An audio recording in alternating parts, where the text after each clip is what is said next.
Hi everyone, welcome to this channel scholars villa. इस video में हम बात करेंगे previous year general studies and GK questions के बारे में। This is the part number 3। इससे पहले हमने पार्ट फर्स्ट और पार्ट सेकंड ऑलरेडी अपलोड किए हुए हैं, तो kindly watch those videos also. ये जितने भी हमारे क्वेश्चंस हैं ये ऑलरेडी PSSB, पंजाब पुलिस और PPSC में कवर्ड है। ओके, और ये आपके आने वाले exams like Punjab police, excise inspector, नायब तहसीलदार, सीनियर असिस्टेंट, पंजाब पटवारी, तो काफ़ी एग्जाम्स में आपके हेल्प कर सकते हैं। Okay, so kindly watch those videos and so let's start with the first question। तो हमारा पहला क्वेश्चन है, which article of the constitution of India provides protection against arbitrary dismissal. इसमें से कौन सा आर्टिकल है जो संविधान में मेंशन है, जो हमें डिसमिसल की आर्बिट्ररी डिसमिसल से प्रोटेक्ट करता है। इसमें आपका आंसर आ जाएगा option number C, article 311। Okay, तो 311 जो तो ये तो रिसेंटली क्वेश्चन ही आपका एग्जाम में पूछा गया था प्री ट्रिपल एस बी के द्वारा। तो आर्टिकल 311, तो this is the article 311 of the Indian constitution protect civil servant. इसमें ये क्या आर्टिकल है एग्जैक्टली, तो आर्टिकल जो 311 है, जो सिविल सर्वेंट होते हैं हमारे इंडिया में, ओके, तो उनको प्रोटेक्ट करता है from the arbitrary dismissal, removal and reduction in rank by ensuring that the proper inquiry is conducted. तो उनको प्रोटेक्शन मिलती है आर्बिट्ररी डिसमिसल से, रिमूवल से, और उनके रैंक को रिड्यूस करने में भी। और इसमें क्या होता है कि उनको प्रॉपर इंश्योर किया जाता है कि प्रॉपर इंक्वायरी कंडक्ट की जाए और उनको भी एक प्रॉपर रीजनेबल अपॉर्चुनिटी मिले ताकि वो अपना पक्ष ओके रख सके और उनको सुना जा सके। क्लियर है? And this provision is also states that civil servant can not be dismiss और removed by an authority subordinate to the one that appointed them, जिनके द्वारा अपॉइंटमेंट मिली है, ओके, और जिनको अपॉइंट किया जा रहा है, जो उनसे सबॉर्डिनेट है, उनसे वो डिसमिसल ना हो सके। तो this is exactly the article 311। Okay, तो बहुत ही इंपॉर्टेंट आर्टिकल है, आर्बिट्ररी डिसमिसल से प्रोटेक्शन मिलती है from the civil servant. Next question is parliament of Japan को क्या कहा जाता है? Okay, the parliament of Japan is called, इसमें आपका आएगा ऑप्शन नंबर ए, डाइट। तो डाइट कहा जाता है, तो this is option number A, Japan की पार्लियामेंट को डाइट कहा जाता है। तो यहाँ पर और ऑप्शन भी है, सेम है, डायल और कॉटेस है, तो ये कौन सी कहाँ की पार्लियामेंट है? तो डाइट तो सिंपली क्लियर है, तो डाइट तो आपकी जापान की पार्लियामेंट को कहा जाता है। नेक्स्ट है सेम, तो same is a lower house and the part of the parliament of the Poland. Okay, तो सेम जो है, this is the part of the parliament, lower house है, और पार्लियामेंट जो है इनकी पोलैंड, तो सेम पोलैंड की पार्लियामेंट को कहा जाता है।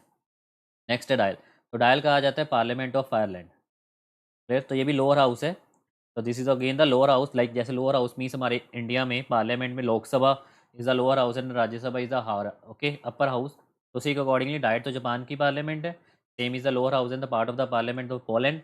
Dial is the lower house and the part of the parliament of Ireland. और जो कॉटेस है, तो Cortes is the parliament of Spain. Clear? तो ये आपको याद रख लेना है, एक बार फिर से मैं याद कर देता हूँ। सेम इज तो सेम आपका हो जाएगा Poland, this is a Poland. Dail आपका आ गया Ireland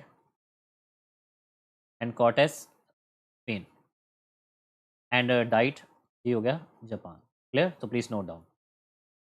now the next question is, which one of the following statement correctly describes the fourth schedule of the constitution of India? आप सभी को पता है हमारे इंडिया में 12 शेड्यूल्स हैं। जब हमारा देश को संविधान मिला था तब एग्जैक्टली 8 शेड्यूल थे, उसके बाद 9th 10th 11th 12th ये विद अमेंडमेंट के साथ ऐड हुए हैं। क्लियर है? तो ये तो फर्स्ट अमेंडमेंट में थी, ये आपकी 52nd अमेंडमेंट है, ये 73rd अमेंडमेंट है, और ये 74th अमेंडमेंट। तो 4 अमेंडमेंट के साथ शेड्यूल्स ऐड हुए हैं। तो जो आपका फोर्थ शेड्यूल है, इसमें क्या कहा गया हुआ है? तो बेसिकली इसमें जो आपका आंसर आएगा ऑप्शन बी। तो ऑप्शन बी क्या है? It allocate seats in the council of state. तो राज्यसभा की जो सीट्स होती हैं उसकी एलोकेशन, तो राज्यसभा में जो सीट्स होती हैं टोटल, उसकी एलोकेशन, तो this is exactly describe in the fourth schedule of the constitution. Clear? तो आपका आपका बी आंसर रहेगा। अब इसको ध्यान से समझिएगा। तो यहाँ से तो क्लियर हो गया कि फोर्थ शेड्यूल हमारा इंडियन का कॉन्स्टिट्यूशन का क्या कहता है कि राज्यसभा की सीट्स की एलोकेशन, तो राज्यसभा चाहे council of states both are same. Clear है?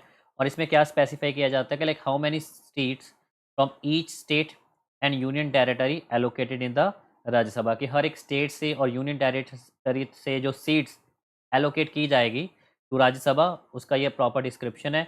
राइट नाउ राज्यसभा में मैक्सिमम स्ट्रेंथ कितनी है? 250 है, पर करंट स्ट्रेंथ 245 ही फिल होते हैं। ओके, मैक्सिमम स्ट्रेंथ है आपके 250, बट फिल कितने होते हैं? 245 फिल होते हैं, जिसमें 233 इलेक्टेड मेंबर है from the states and UT से। तो 245 में 233 तो यूनियन टेरिटरी और स्टेट से इलेक्टेड होते हैं, और 12 नॉमिनेटेड होते हैं, जो उसको कौन नॉमिनेट करता है? प्रेसिडेंट। तो प्रेसिडेंट द्वारा नॉमिनेट किए जाते हैं 12। Clear? So 12 are nominated members by the president. Clear है? तो this is the exactly fourth schedule. 250 strength maximum, current strength is 245, 233 are elected from the states and UTs, and 12 are nominated by the president. Okay. Now the next question, the first hour of every sitting of the Lok Sabha. जब लोकसभा का session होता है, 3 session होते हैं, उसका जो sitting, जो daily working होती है, तो फर्स्ट आवर को क्या कहा जाता है? तो फर्स्ट आवर को कहा जाता है क्वेश्चन आवर। ओके, सबके माइंड में होगा 0 आवर, तो 0 our is not the correct answer, answer होता है क्वेश्चन आवर। तो हम अगर बात करें तो first hour of the business of every parliament sitting, जिसमें अब यहाँ पर पार्लियामेंट्री सिटिंग में लोकसभा भी आ जाएगा और राज्यसभा भी आ जाएगा, इसको क्वेश्चन आवर कहा। क्लियर है? तो पार्लियामेंट्री में जिसमें लोकसभा राज्यसभा दोनों आ जाएगी, तो डेली उनका बिजनेस चलता है, बिजनेस फंक्शनिंग होती है, उसके फर्स्ट आवर को क्वेश्चन आवर कहा जाता है। इस क्वेश्चन आवर में होता क्या है? इसमें क्या होता है कि बेसिकली मेंबर्स के द्वारा क्वेश्चंस पूछे जाते हैं और मिनिस्टर्स के द्वारा उनका आंसर दिया जाता है। ओके, सो मेंबर्स के द्वारा क्वेश्चनिंग होती है, clear, all from the Lok Sabha and Rajya Sabha, and ministers basically और यूजुअली गिव्स आंसर। अब जो ये क्वेश्चनिंग होती है, तो क्वेश्चनिंग 3 तरह की होती है।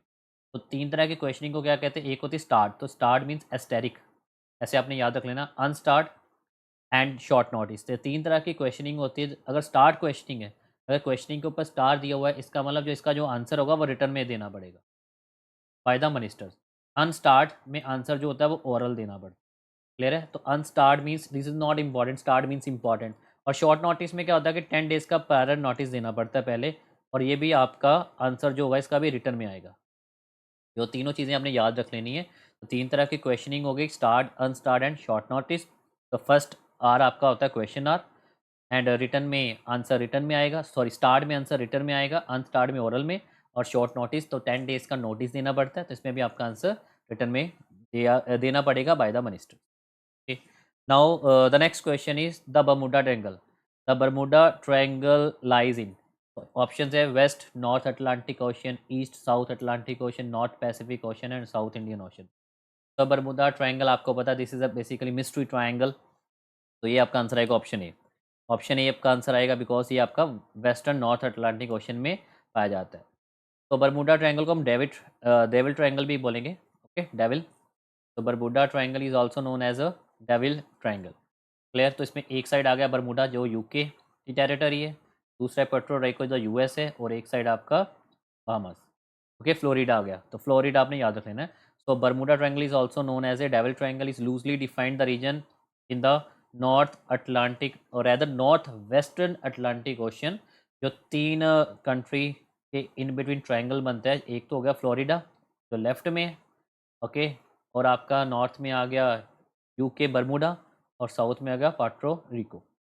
तो ये 3 पार्ट में जो ट्रायंगल बना, that is called the Bermuda triangle. Now the next question is in which year the first Indian film Raja Harishchandra was made. अब इन 4 ऑप्शन में से कौन सा ऑप्शन है जिसमें पहली बार जो हमारी इंडिया की फिल्म थी राजा हरिश्चंद्र, उसको बनाया गया था? तो उसमें आपका आंसर आएगा ऑप्शन ए, 1930। ठीक है, 1913 आपका आंसर आएगा। और तो ये फिल्म किसके द्वारा डायरेक्टेड की गई थी? बाय द दादा साहिब फाल्के। तो राजा हरीशचंद्र डायरेक्टेड बाय द दादा साहिब फाल्के।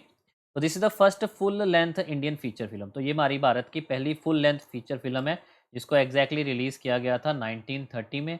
और इसी टाइम को ही हम इंडियन सिनेमा की बिगिनिंग भी कहते हैं। ओके, तो 1913 को बाय द दादा साहिब फाल्के। एंड तो ये जो मूवी थी राजा हरीशचंद्र, तो ये मूवी एक माइथोलॉजिकल स्टोरी पे थी। Okay, mythological story of king Harishchandra from the Hindu scripture. और आप सभी को पता होगा कि दादा साहिब फाल्के को क्या कहा जाता है? He was known as a father of Indian cinema. हमारे भारतीय सिनेमा के इनको फादर कहा जाता है। और जो मूवी है आपकी राजा हरीशचंद्र, ये पहली साइलेंट मूवी थी and black and white movie थी। क्लियर है? और मुंबई में इसको कॉरोनेशन मिली थी पब्लिकली। क्लियर? तो this is about the first movie Raja Harishchandra in 1930। अब इसके अगर बात करें 1931 में जो हमारी फर्स्ट टॉकी मूवी है, ओके, तो फर्स्ट टॉकी मूवी अलम आ रहा है जो 1931 में आई है। तो आपने दोनों याद रख लें, एक 1913 और एक आपने 1931, ये दोनों ईयर्स याद रख लेने, बस 31 को 13 रेसिप्रोकल है, ओके, शिफ्ट ही किया हुआ है। तो ये हमारी फर्स्ट है राजा हरीशचंद्र मूवी है और ये अलम आरा मूवी है, क्लियर। तो ये फर्स्ट टॉकी मूवी है और ये हमारी इंडिया की ही फर्स्ट फुल फीचर मूवी है, क्लियर। तो this is about first movie.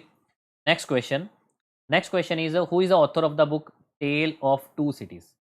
तो ये बुक किसकी है? तो आप देख रहे हो कि जितने भी हम क्वेश्चंस कवर कर रहे हैं, तो ये सारे के सारे क्वेश्चन ऑलरेडी प्रीवियस ईयर जितने भी पंजाब के एग्जाम्स हुए हैं फ्रॉम द 2000 ऑनवर्ड, क्लियर। तो ये सारे ऑलरेडी इनमें क्वेश्चंस कवर है, क्लियर है।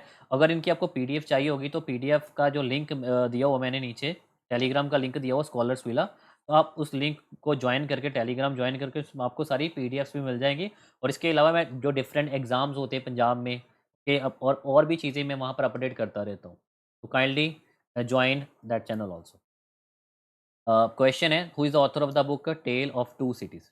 इसमें दो सिटीज़ की स्टोरी है।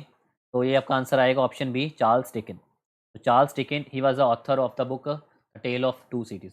अब जो ये बुक है ये 1859 में पब्लिश हुई थी। तो Charles Dickens wrote a tale of two cities which was published in 1859। So basically this movie is contemporary, or you can say the sets during the French Revolution.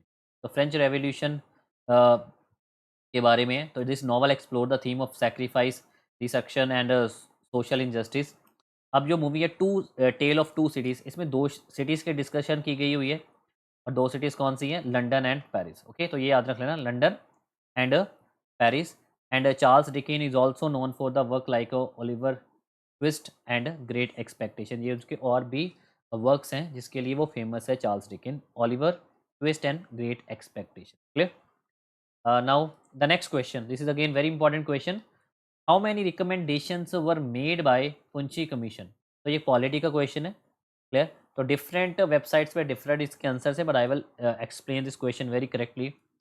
में क्वेश्चन है, जो पुंची commission था inter states की बात करें, centre state relations के लिए, तो उसने अपनी कितनी रिकमेंडेशन एग्जैक्टली दी? तो इसमें आपको ऑप्शन आएगा, ऑप्शन ए 273 आंसर आएगा कि पुंची कमीशन जो बना था उन्होंने 273 रिकमेंडेशन दी थी, ओके। और पुंची कमीशन बेसिकली पहले पता होना चाहिए ये कमीशन है क्या। तो ये सेंटर स्टेट रिलेशन के लिए गवर्नमेंट ऑफ इंडिया के द्वारा ये इस्टेब्लिश किया गया था, क्लियर। सेंटर से लेकर एक सरकारिया कमीशन भी आपने सुना होगा, तो ये भी इंपॉर्टेंट है, सरकारिया कमीशन, वो भी सेंटर स्टेट रिलेशन पे है। और ये पुंची कमीशन है, ये भी आपका सेंटर स्टेट रिलेशन के बारे में है, ठीक है। ये कमीशन बने हुए हैं। तो ये कमीशन बना था 2007 के अप्रैल में, ये भी ईयर इंपॉर्टेंट है, आप याद रख लीजिएगा। The पुंची commission on centre state relation establish by government of India on April 2007। अब इस कमीशन के चेयरपर्सन थे मदन मोहन पुंची, उन्हीं के नाम से ही ये कमीशन बनाया गया था। And he was a former chief justice of India, ठीक है, भारत के चीफ जस्टिस भी थे पहले। अब यहाँ पर मैंने आपको बताया कि इसमें जो 273 आंसर है ये एग्जैक्टली आपकी एक वेबसाइट है, इंटरस्टेट काउंसिल सेक्रेटेरिएट, जो भारत सरकार के मिनिस्ट्री ऑफ होम अफेयर्स की वेबसाइट है। इसमें यहाँ पर दिया गया वो 273, ठीक है। तो आप डिफरेंट सोर्स में देखोगे तो कहीं में 280 समथिंग है, कहीं में 300 प्लस दिए हुए हैं, पर हमने प्रॉपर सोर्स यहाँ पर मेंशन कर दिया हुआ है। भारत सरकार की वेबसाइट है, इंटरस्टेट काउंसिल सेक्रेटेरिएट, जो under ministry of home affairs government of India के अंदर आता है, ओके। तो इसमें स्पेशली देखोगे तो ये 2007 में ये कमीशन बनाया गया था, पर इन्होंने अपनी जो रिपोर्ट दी है 7 वॉल्यूम्स में दी थी 2010 में। 2007 में ये कमीशन इस्टेब्लिश किया गया, बट 2010 में उन्होंने अपनी रिपोर्ट दी और इसमें कितनी रिकमेंडेशन दी थी? 273, okay, from the centre state relation के बारे में। अब नेक्स्ट क्वेश्चन है, with which game is the term T associated. अब इसमें से कौन सी गेम के साथ जो टी वर्ड है ये एसोसिएटेड है? ऑप्शन में आएगा ice hockey, table tennis, chess and golf. और आपका आंसर आ जाएगा option D, golf, okay. Golf के साथ ये वर्ड है टी कनेक्टेड। एग्जैक्टली टी होता क्या है? तो जिसके ऊपर जो बॉल रखी जाती है, जो गोल्फ की बॉल रखी जाती है, उसी को ही टी का। So in a golf tee refers a small peg that is used to hold the golf ball off the ground on the first stroke from the each hole, and it allows the golfer to strike the ball cleanly without interference from the glass surface below, ठीक है, जो grass के surface से just एक gap के लिए, इसको T कहा जाता है। तो ये आपका आंसर गोल्फ आ जाएगा, क्लियर है। Now the next question is the term putting his associated with the which game. इससे पहले जो हमने क्वेश्चन किया था कि the term T is associated with, तो टर्म टी भी आपका आंसर था गोल्फ, और इसमें अगर टर्म पुटिंग आएगा तो पुटिंग भी आपका आंसर गोल्फ के लिए ही रहेगा, ओके। तो putting his also answer is D, तो ये भी आंसर आपका गोल्फ है। अगर चाहे टी आ जाए चाहे आपका टर्म पुटिंग आ जाए तो दोनों में आंसर गो ऑफ ही रहेगा। नाउ द नेक्स्ट क्वेश्चन क्या कहता है, who said that India is an indestructible union of a destructible state. ये लाइन किसने बोली हुई है कि India is a indestructible union of a destructible state, कि यूनियन इनडिस्ट्रक्टेबल है बट जो स्टेट्स हैं वो डिस्ट्रक्टेबल है। तो ये लाइन बोली थी बी आर अम्बेडकर जी ने, because he was a chairperson of drafting committee of the constituent assembly. तो वहीं पर ये लाइन थी, doctor B R Ambedkar ji ने ये लाइन कही थी। तो ये लाइन उन्होंने क्यों कही है, बिकॉज हमारे संविधान का आर्टिकल फर्स्ट क्या कहते हैं, that is India is that is a Bharat shall be union of states. आप सबको पता है ये जो हमारा आर्टिकल फर्स्ट है तो इंडिया का, उसमें यही कहा गया वो इंडिया दैट इज़ भारत। तो ये प्रॉपर इसी तरह से एक लाइनिंग है, India that is Bharat shall be union of states. अब इसमें वर्ड यूनियन क्या है, the deliberately chosen in the place of federation. आपको पता है जो फेडरेशन वर्ड है, तो फेडरेशन आपका यूएस में है जिसमें स्टेट्स के पास पावर ज़्यादा है, पर India is a union. So union was a deliberately chosen in the place of federation to indicate that Indian Union is not the result of an agreement between states। क्योंकि US में एक agreement है जो states ने किया हुआ है, पर इंडिया में ऐसा कुछ भी एग्रीमेंट नहीं था, रेदर उन्होंने साइन किया था instrument of accession, which can be broke at whim and its component state shall have no freedom to secede from it. तो ये इंडिया में जो इंस्ट्रूमेंट ऑफ सेसेशन साइन किया हुआ है, ओके। अब इसमें क्या कहा गया था, which states can not be broken and reorganise by the alteration of boundary and country is a union which can not be broken, कि इसमें जो स्टेट्स हैं वो अपने आप को अलग नहीं कर सकते, ठीक। तो दैट्स वाई यूनियन।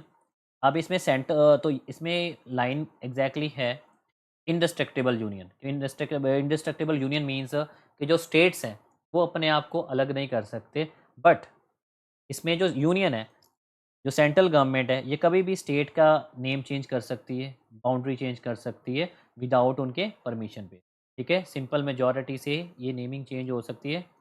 तो central government can change the name and boundary of the state without their permission also. तो that's why B R Ambedkar said indestructible union of a destructible state. Clear?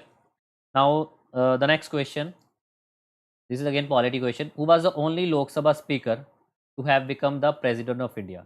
इसमें से कौन से इंडिया के लोकसभा के speaker थे जो अभी तक जो बाद में प्रेसिडेंट भी बने थे। तो आपका आंसर आएगा ऑप्शन सी, नीलम संजीव रेड्डी।